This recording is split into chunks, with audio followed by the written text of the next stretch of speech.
مرحبا بكم في لقاء جديد، دائما وأبدا في إطار منهجية تحليل ومناقشة نص فلسفي. سنحاول أن نتعرف على كيفية كتابة مقدمة في مادة الفلسفة.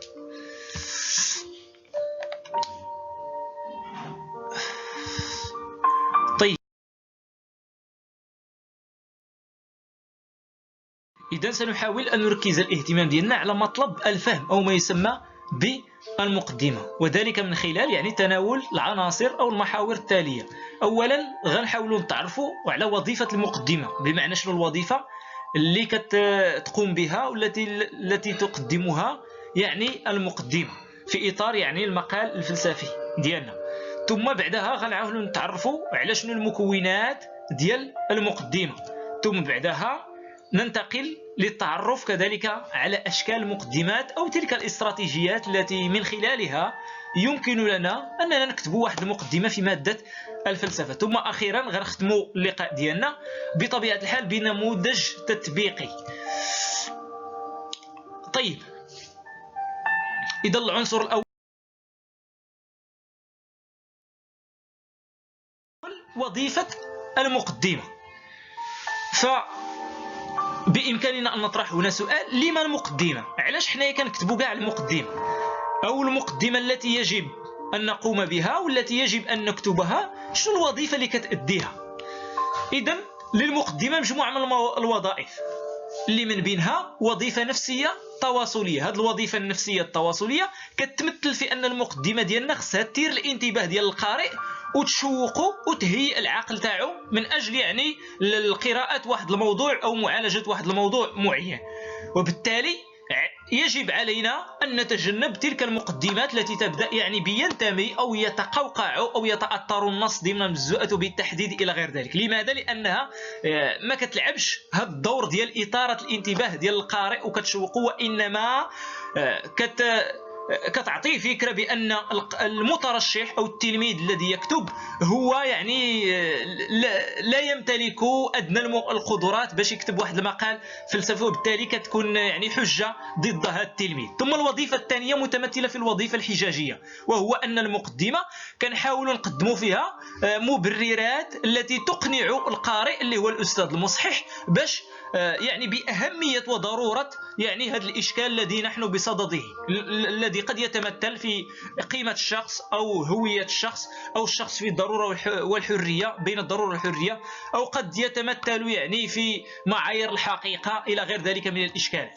بعدها الوظيفة الثالثة المتمثلة في الوظيفة الأخلاقية. الوظيفة الأخلاقية تظهر من خلال التعاقد بين كاتب الإنشاء في هذه الحالة اللي هو المترشح اللي هو التلميذ اللي هو أنت، ثم القارئ المتمثل في الأستاذ المصحح، حيث يقدم التلميذ أو المترشح وعودا للثاني يجب أن يلتزم بها خلال معالجة القضايا المحددة في العرض. وبالتالي هذه المقدمة إلى شرط فيها إلى أنني غنحاول نجاوب على إشكال معين وطرح تساؤلات معينة مثلا موجهة للتحليل والمناقشة، فيجب أن أجيب عنها انطلاقا من مطلبي التحليل والمناقشة الذي يدخلان في إطار ما يسمى بالعرض. وبالتالي ما يمكنش نقول شي حاجة في المقدمة وما نديرهاش في إطار ما يسمى في العرض.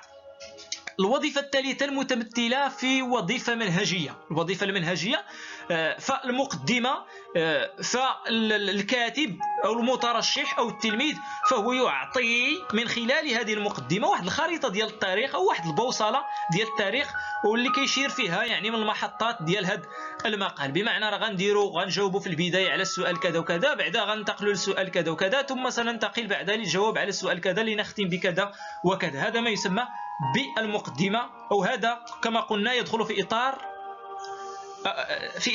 محاولة الجواب على لماذا أو لما المقدمة. العنصر الثاني يتمثل في مكونات المقدمة.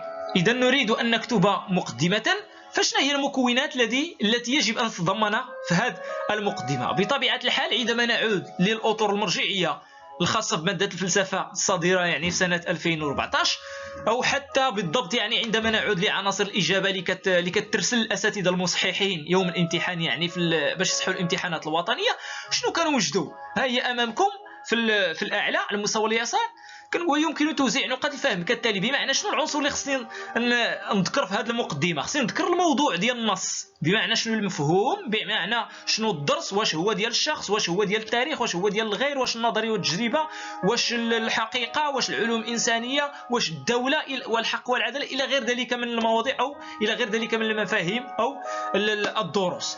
اذا في البدايه هذه المقدمه يجب ان تتضمن الموضوع او اشاره الموضوع، ثم خصني كذلك نشير للاشكال ونصيغه، ثم نصيغ اسئله موجهه لتحليل المناقشه. الا صغت الموضوع مزيان راه عندي نقطه، حدد الاشكال وصغته 2 نقاط، اسئله موجهه للتحليل والمناقشه نقطه. مزيان. اذا بناء على هذا فمقدمتنا يجب ان تتضمن عنصرين اساسيين. العنصر الاول كنسميوه التمهيد، بمعنى يجب ان امهد للموضوع ديالي او لطرح الاشكال، بمعنى انا متبوع باش نطرح واحد الاشكال لمفاده ما اساس مثلا الهويه، او من اين يستمد الشخص قيمته، او هل الشخص كائن حر خاضع بمعنى يتمتع بحريه انه خاضع لضرورات والاكراهات.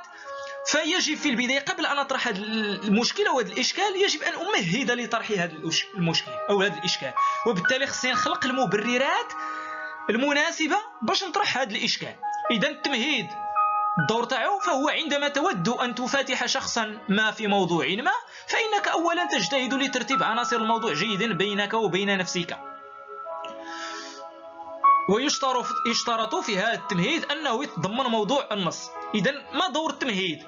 هو فاش كيكون عندنا شي مشكل، كيكون عندنا شي معضلة، ولا ممكن نسموه حنا إشكال معين. مفاده مثلا أنا كتلميذ بغيت الأستاذ مثلا نطلبوا ولا نشوفوا الا كان بامكانه يزيدني 1-2 نقاط في نهايه السنه. مثلا كنت تلميذ ديال الثانيه بكالوريا، راه ما كنمشيش وكنمشي عنده بطريقه مباشره السلام عليكم. وعليكم السلام ولدي، مرحبا، شنو بغيتي؟ استاذ عافاك زيدني 2 نقاط، وكنسكت. راه ما غاديش يزيدها ليا، ما غاديش يساعدني. وانما مقارنه بان الا مشيت عنده السلام عليكم استاذ بخير، اموركم هانيه، صحه بخير، نتمنى تكون بخير وعلى خير. عفوا استاذ انايا راه عندي الجهوي فيه غير 7، ضعيف فيه، والمراقبه المستمره عندي فيها غير 12، وانتم استاذ كتشوفوني انني كنبذل مجهود كبير في ماده الفلسفه، الا انني ما كنتوفقش استاذ في الامتحانات الكتابيه، ما عرفتش علاش. عفوا استاذ انايا راه الا استطعتي انك تساعدني بواحد النقطه ولا 2، راه انا غنكون جد فرحان وغتحفزني بها باش انني نخدم في الامتحان الوطني وان شاء الله نحصل على شهاده البكالوريا. بمعنى الا مهدت ليه عاد نزيد ونقول ليه زيدني 2 نقاط، بمعنى هذا سييسر في حل المشكل تاعي. بمعنى ما كنجيش وكنطرح هذاك الاشكال ولا المشكل بطريقه مباشره، لانه كيجي وكانه مسوس، كيجي حافي بهذا المفهوم. لذلك المطلوب مني انني يجب ان امهد. ما كتجيش ونجي ينتمي النص الى مزوءات الوضع البشري وبالتحديد كذا وكذا ويعالج اشكال. هذا الشيء ليست هذه مقدمه ناشفه. لا تحفز القارئ اللي هو الاستاذ المصحح انه يقرا لك الموضوع تاعك ويعطيك نقطه الى غير ذلك. اذا نفس الشيء يسري على انه فاش كان بنطلب السلف من واحد الصديق تاعي، راه ماشي كنقول له السلام عليكم وعليكم السلام سلفني واحد 200 درهم راه محتاجها، كنقول له فوالا راه انا ما خدامش وانت كتعرف انني كنقرا، وبمعنى ما خدامش الان وقت الدراسه، والوالد تاعي الحاله ضعيفه الى غير ذلك. عافاك الا كان ممكن يعني تسلفني مثلا واحد 100 درهم، راه بغيت ندير بها نشري بها شي كتوبه شي دفاتر الى غير ذلك. بمعنى امهد الموضوع تاعي باش نطرح الاشكال تاعي. نفس الشيء بخصوص المقدمه، يجب ان تمهد وتخلق المبررات الاساسيه والكافيه باش اني نطرح ذاك الاشكال. طيب هذاك التمهيد كما تلاحظون يشترط انني يكون مناسب للاشكال تاعي. كنهضر انا في الهويه الشخصيه ولا كنهضر في الموضوع ديال الشخص، خص يكون مناسب للشخص. لذلك يشترط ان يتحدث عن موضوع النص. ثانيا طرح الاشكال. اذا المطلوب مني كذلك ان احدد الاشكال واقوم بالصياغه تاعو. طرح الإشكال هو خلال هذه المرحلة نقوم بصياغة التساؤلات التي تعبر عن الإشكال التي يتضمنه النص من خلال صيغ استفهامية تنتهي بعلامة استفهام، مع ضرورة أن تكون هذه التساؤلات مترابطة ومتكاملة فيما بينها وتشكل وحدة عضوية ولحمة. إذن هذا الإشكال يجب أن يتضمن كذلك أسئلة موجهة لتحليل المناقشة. مزيان، أنا كنت بصدد موضوع ديال الشخص، هضرت على الشخص مزيان، طرت الاشكال اللي هو اساس الهويه. هذا هو طرح الاشكال، كندير اساس الهويه ثم كنطرح الاسئله ديالو. كنقول مثلا كنبدا دوك الاسئله الاولى اللي هي اسئله ديال الماهيه: ما الهويه، ما الشخص، وما اساس الهويه، وما المحدد الذي يحدد هويه الشخص؟ هل هو الجسد؟ هل هو التفكير؟ ألا يمكن أن نجعل من الإرادة محددا وأساسا للهوية نظرا لكونه عنصر لا يتعرض للإتلاف والتبدل إلى غير ذلك من الإشكالات؟ إذا المقدمة تاع المكونات تاعه هو التمهيد مناسب، ثم بمعنى عندما نقول تمهيد مناسب بمعنى مناسب لطرح الإشكال. طيب ننتقل لمرحلة أخرى. مرحلة أخرى غنهضروا في على أشكال المقدمات. أنا أريد أن أكتب مقدمة، لكن واش أستاذ كاين غير واحد النموذج؟ واش ما يمكنش نكونوا كاين أمام إمكانات أو إمكانيات متعددة ومختلفة بإمكاني أنك تلميذ لك مترشح نختار من بينها؟ مزيان، بطبيعة الحال هناك إمكانات أو استراتيجيات يمكن أن نكتب من خلالها مقدمة لنا. المقدمة الأولى أو النموذج الأول المقترح بطبيعة الحال هو سميته ما يسمى بالمقدمة التأطيرية. هذه المقدمة التأطيرية عوض أنا كتلميذ نقول مثلا جالي النص في الشخص كيعالج الهوية، عوض ولا كيعالج الحرية مثلا، الشخص بين الضرورة والحرية اللي هو المحور الأول في إطار موضوع أو مفهوم الشخص، عوض نقول يتأطر النص ضمن مزوءات الوضع البشري وتعتبر الوضع البشري كذا وكذا، ولا ندير يتأطر النص ضمن مجزوءات الوضع البشري وبالتحديد ضمن مفهوم الشخص ويعالج إشكال الحرية أو الشخص بين الضرورة والحرية. هذا كتجي ناشفة، نحاول نبدل واحد النوع من المجهود، لأن الفلسفة في أول مطاف وفي آخره هي يعني تستدعي واحد اللمسة شخصية، واحد المجهود ذاتي من طرف التلميذ، بمعنى واحد الإبداع.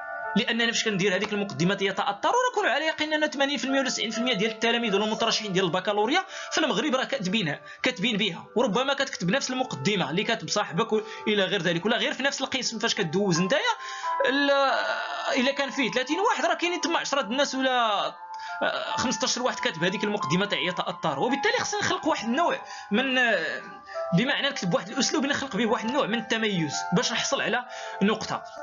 مزيان، ممكن أنني نبدأ بيعتبر الوضع البشري بمثابة وضع الإنسان، بمعنى كنبدا يعتبر الوضع البشري كمزوءة ولا كمجال كنعرفه فاش كنقدم ليه كتعريف، كنربطو بالموضوع اللي عندي اللي هو الشخص، وبالتالي عندي الشخص كنخلي هذاك ومن أهم هذه الأبعاد نجد ما هو ذاتي باش نفتح على الموضوع ديال الشخص. مثلا نكون عندي الغير، نقول ومن أهم هذه الأبعاد نجد ما هو علائقي أي ما يتعلق بالشخص كغير ولا في علاقته بالغير، هاني نفتح الغير. وهذا الأخير بمعنى كنقدم لي واحد التعريف، إذا كان عندي الشخص كنقدم تعريف، إذا كان عندي الغير كنقدم ليه تعريف، وكنحاول نربطو بالإشكال اللي عندي. ومسؤولة تتمتع بحرية بمعنى نفتح الإشكال اللي عندي، ويعالج النص الذي نحن بصدده نفس القضية أي الحرية وعلاقتها بالشخص. إذا وكنجي كنطرح التساؤلات، كنبدا بالتساؤلات تاع الماهية، ما الحرية وما مثلا الشخص، وهل الشخص كائن حر يتمتع بحرية أم أنه خاضع، وكنثير التساؤلات ديالي. مزيان، نموذج آخر الانطلاق من مفهوم مركزي. كنقولوا نفترض أن النص كيهضر لنا عن الشخص، ممكن ننطلق غير من الشخص نعرفه ونربطو بالإشكال اللي عندي ديال الحرية ولا الإشكال ديال الهوية ولا الإشكال ديال القيمة، ونطرح التساؤلات تاعي. عندي مثلا الغير، النص كيهضر على الغير، ممكن نعرف الغير ونربطو بالإشكال اللي عندي، مثلا عندي طبيعة العلاقة مع الغير، نربطو بالإشكال اللي عندي ونطرح التساؤلات تاعي. عندي الدولة، النص كيهضر في الدولة، نبدا من الدولة وندير تعريف للدولة ونربطو بالإشكال مثلا كما هو شأنه بالنسبة لإشكال طبيعة السلطة السياسية كما هو واضح أمامكم. بإمكانكم يعني توقفوا المقطع وتطالعوا على كل مقدمة وتشوفوا الخصوصيات ديالها.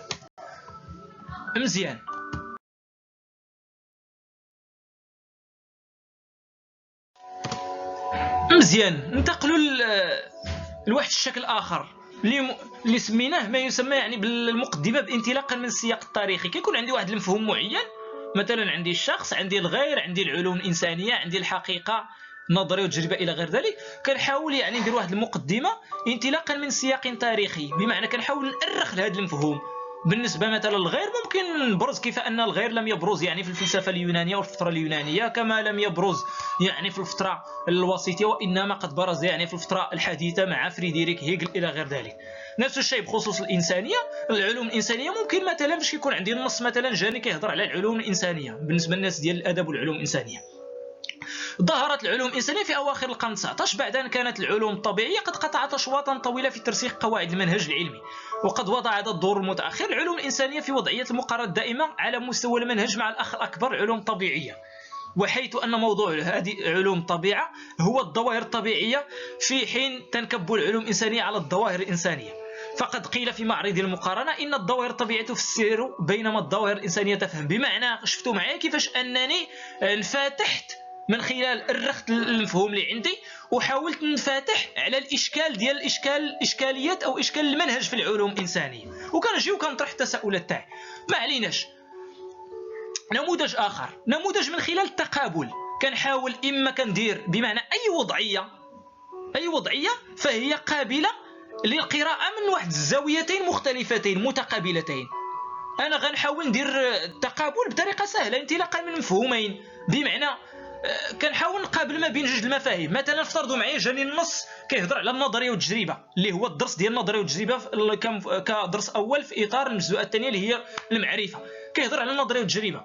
ممكن ننطلق كمقدمه قائمه على التقابل نقابل ما بين الفهم ديال النظريه ومفهوم التجربه، وغتشوفوا نتوما معايا امامكم اذا كانت النظريه تشير الى كذا وكذا كندير التعريف ديالها، فان التجربه في معناها العلمي تعني كذا وكذا. مزيان، هاني درت التعريف الاولى. التعريف الثانيه شنو كنجي؟ وأمام هذا التقابل بين المفهومين، إذ أن النظرية تشير إلى العقل والتجربة التي تحيل إلى الواقع، يطرح إشكال أساس بناء المعرفة العلمية. فكيف يمكن بناء المعرفة العلمية؟ هل على أساس ما هو عقلي أم تجريبي إلى غير ذلك؟ إذا شفتوا معايا كيفاش أنني انطلاقا من المفهومين قمت ببناء تقابل وبناء مقدمة. مزيان. كما نفس الشيء يسري على مثلا النص جاني في الشخص، جا النص كيهضر على الشخص، ممكن نقابل ما بين مفهوم الشخص ومفهوم الفرد، ممكن نقابل ما بين مفهوم الشخص وما بين مفهوم الشيء مثلا ولا الأشياء إلى غير ذلك، ولا ما بين الشخص وما بين الشخصية إلى غير ذلك، بمعنى أن أقابل بين مفهومين أو بين واقعتين، ومن خلالها أنني نبدأ نكتب المقدمة ديالي.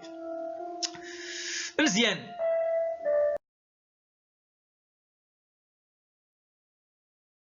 شكل آخر اللي هو الشكل الخامس، الانطلاق من الواقع المعيشي.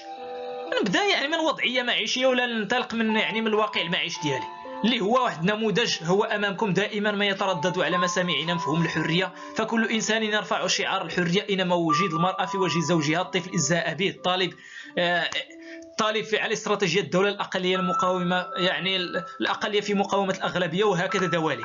كل واحد من هؤلاء يفهم الحريه بمفهومه او بمنظوره الخاص. ثم كنجي كنربطها بالاشكال تاعي وكنطرح التساؤلات تاعي، مع العلم انه نفترض ان النص كيهضر على الحريه اللي هو مفهوم له هو درس ضمن المجزوءه الاخيره ديال الاخلاق، وممكن كذلك نستعملها فاش كنهضر على الشخص بين الضروره والحريه.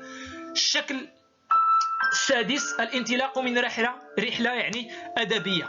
غتشوفوا رحله ادبيه وكانني كنشد اليد ديال القارئ ولا اليد ديال هذاك الاستاذ المصحح معايا، كنشدو بيديه وكنمشي كيمشي معايا خطوه بخطوه وانا اكتب هذا المقال تاعي. غتشوفوه معايا كيعيش معايا اللحظه. انه يوم الامتحان وهو يوم يعز فيه المرء او يهان، كما يقول المثل الشهير: ارتديت ملابسي الوجهه نحو المؤسسه، وبالتحديد الى قاعه الامتحان كجميع التلاميذ.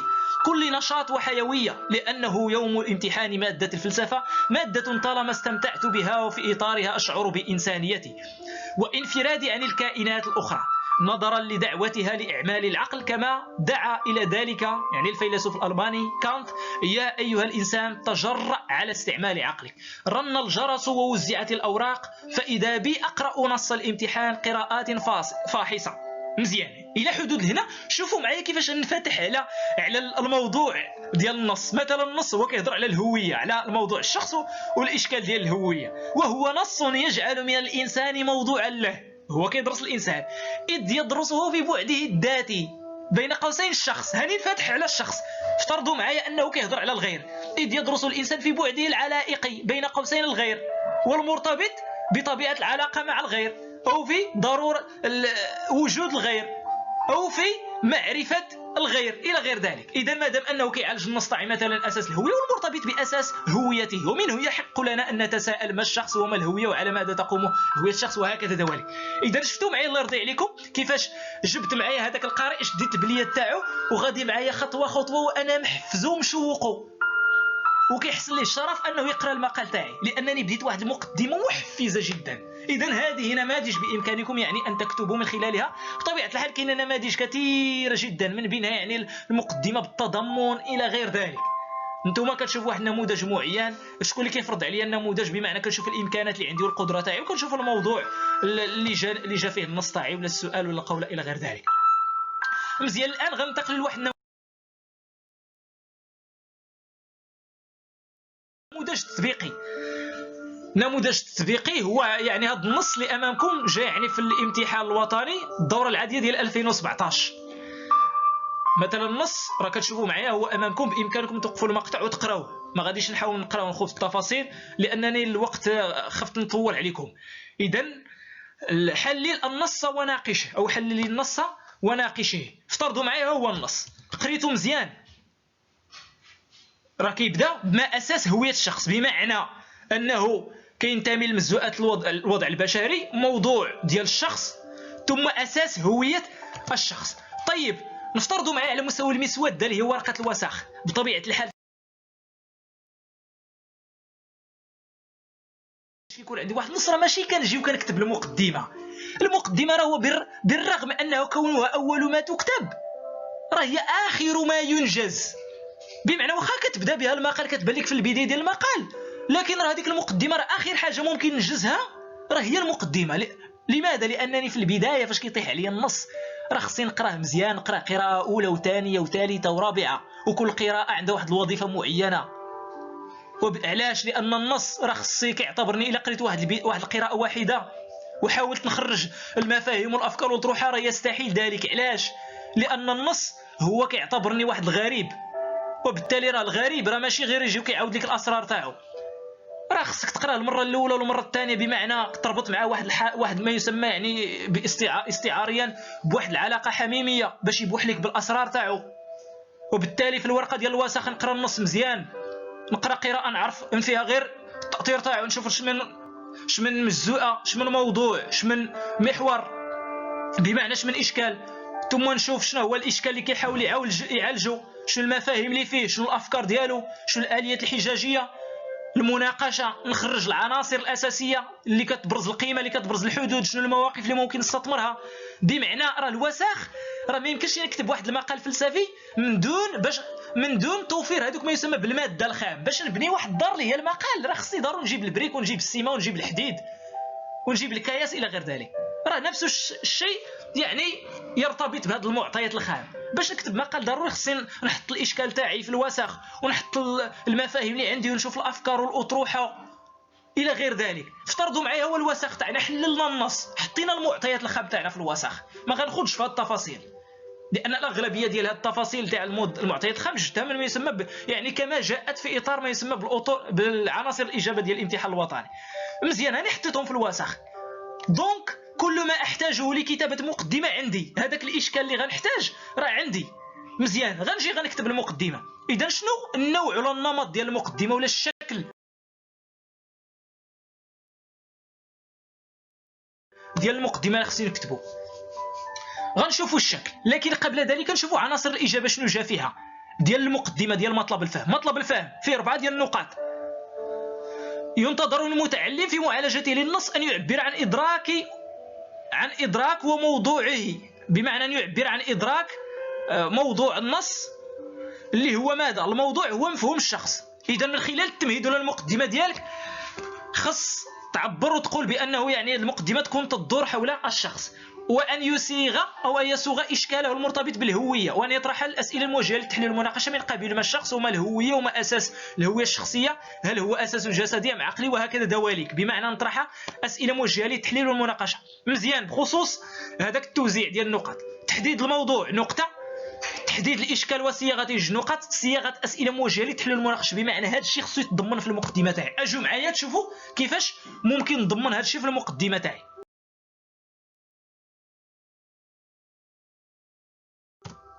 النموذج الاول اللي ممكن نكتب به هو التأطيرية. ممكن نختار هنا ذاك النموذج التأطيري مادام النص كينتمي للوضع البشري وكيعالج الموضوع ديال الشخص وكيعالج اشكال ديال اساس الهويه، ممكن ندير يعتبر الوضع البشري بمثابه وضع الانسان في الوجود، فهو كل ما يحصر الذات الانسانيه ويحددها في عده مستويات وابعاد. ومن اهم هذه الابعاد نجد ما هو ذاتي، بمعنى كنفتح على الموضوع تاعي اي ما يتعلق بالانسان كشخص، وهذا الأخير باعتباره ذات واعية ومفكرة وحرة ومسؤولة ولها هوية تميزها، بمعنى الفتح الإشكال اللي عندي. والنص الذي نحن بصدده يصب في نفس الاتجاه، إذ يعالج إشكال أساس الهوية، أساس هوية الشخص، وهو ما يمكن التعبير عنه بطرح التساؤلات التالية. وكنجيب هذوك التساؤلات اللي خرجتني في الورقة ديال الوثائق تاعي. درت ما الشخص، بمعنى في البداية كنطرح هذوك الأسئلة ديال الماهية الى صاحب النص، عرف لينا مفهوم الشخص، مفهوم الهويه، مفهوم الذاكره. نجي انا في البدايه ديال التساؤلات نطرح نقول ما الشخص، ما الهويه، وما الذاكره، وما اساس هويه الشخص، بمعنى كنطرح التساؤلات ديال الاشكال تاعي ديال المحور. هل تقوم على ما هو جسدي ام عقلي؟ وهل يمكن اعتبار الفكر وحده الكفيل بتحديد هويه الشخص ام ان هناك محددات اخرى؟ كنطرح هذوك التساؤلات اللي عندي، بمعنى التساؤلات ديال المحور، وكذلك اشكال النص، بمعنى الاشكال ديال النص، بمعنى ذلك السؤال الذي حاول صاحب النص انه يجاوب عليه في النص تاعو. بطبيعه الحال كذلك كنطرح تساؤلات اللي غنجاوب عليهم في التحليل والمناقشه. فاش كنقولوا ما الشخص وما الهويه، راه اسئله غنجاوب عليها في التحليل. فاش كنقولوا ما اساس هويه الشخص، راه كنجاوب عليها في التحليل. كنقولوا مثلا ام هناك محددات اخرى، فهذه انفتح على مواقف وتصورات اخرى تقول بمحددات اخرى غير الفكر الذي يعتبره مثلا صاحب النص الى غير ذلك. هذا نموذج الثاني، الانطلاق من مفهوم مركزي. مادام النص كيهضر لي على الشخص، ممكن نبدا بالشخص. يتحدد الشخص باعتباره ذاتا واعية ومفكرة قادرة على التأمل والرجوع إلى ذاتها، وتتحمل مسؤولية تصرفاتها سواء من الناحية الأخلاقية ومن القانونية. كما أن لا أحد ينكر أن الشخص يتعرض في حياته لسلسلة من التحولات والتبدلات، لكن خلف ما يتعرض له من تبدل هناك عنصر ما يبقى هو أطلق عليه اسم الهوية. بمعنى أنا أعطي تعريفا للشخص وأنفتح على ماذا؟ أن أعطي ملامح للانفتاح على الإشكال ديالي اللي هو أساس الهوية. شفتوا معايا كيفاش نفتح على الهوية؟ وبالتالي ما يمكنش نكون كنهضر على الشخص وننطلق فجأة الإشكال ديال الهوية بدون ما نربط بيناتهم. علاش؟ لأن المصحح كيكون غادي واحد شويه كنقص به، كيحس بهذيك الهفوة وتلك القفزة أو تلك الطفرة من واحد الموضوع لموضوع آخر، وبالتالي ما كيكونش ذاك الترابط والانسجام. الشيء الذي يجعلنا أمام إشكال أساس هذه الهوية، وهو ما يمكن أن نعبر عنه من خلال الاستفهامات التالية: ما الشخص وما الهوية؟ وكنطرح التساؤلات تاعي، وهذيك التساؤلات فيها الإشكال، فيها الأسئلة ديال الماهية، ديال المفاهيمية، ديال المفاهيم، ثم أسئلة ديال بمعنى موجهة للتحليل والمناقشة. إذن هذه فقط نماذج، وهذا نموذج تطبيقي خاص بكيفية إنجاز المقدمة. وانتم بإمكانكم كذلك تشدوا نفس النص وتحاولوا تكتبوا له مقدمة على أساس أن المعطيات الخامرة عندكم في هذا المقطع ديال الفيديو. حاولوا ديروا واحد المحاولة، اختاروا مثلا رحلة أدبية، اختاروا مثلا التقابل، اختاروا وضعية معيشية إلى غير ذلك من النماذج. ممكن ديروا تأطيرية بطريقتكم الخاصة، ممكن نفس الصيغة نطبقوا على واحد الموضوع ولا نص آخر. إذن سنكون بهذا قد أنهينا هذا اللقاء تاعنا، ونحاولوا